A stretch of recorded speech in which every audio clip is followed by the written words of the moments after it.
তো যারা খুব স্বৈরাচারী হয়, জালেম হয়, হ্যাঁ, খুব প্রতাপশালী হয়, তারা কিন্তু মাথা মোটা হয়। তারা সামান্য দুনিয়ার মানে তারা তো অদূরদর্শী হয়, পরকাল তো দেখে না, পরকাল তো দেখেই না, এবং দুনিয়ারও হয়তো খুব কিঞ্চিত, আমরা বলি না কাছের ভবিষ্যৎ দেখতে পারে, অদূর ভবিষ্যৎ দেখতে পারে, কিন্তু ডিপ ফিউচার দেখতে পারে না।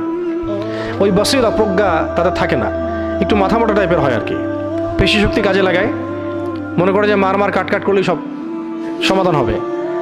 আসলে বিজয় যে আসলে আদর্শের, মুহাম্মদ সাল্লাল্লাহু আলাইহি ওয়াসাল্লাম দুনিয়াতে এখন নেই, কিন্তু তার আদর্শ যে কোটি কোটি কোটি কোটি মানুষের হৃদয়ের মধ্যে আছে। বিজয়টা কাকে বলে আসলে?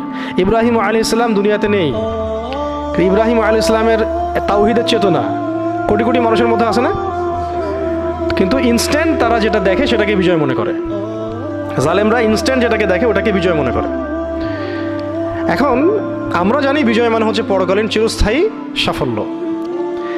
দুনিয়াতেও ইমান সত্য বিজয় লাভ করে, ইনসাফ বিজয় লাভ করে, কিন্তু হয়তো দৃশ্যমান হতে একটু সময় লাগে, দৃশ্যমান হতে একটু সময় লাগতে পারে।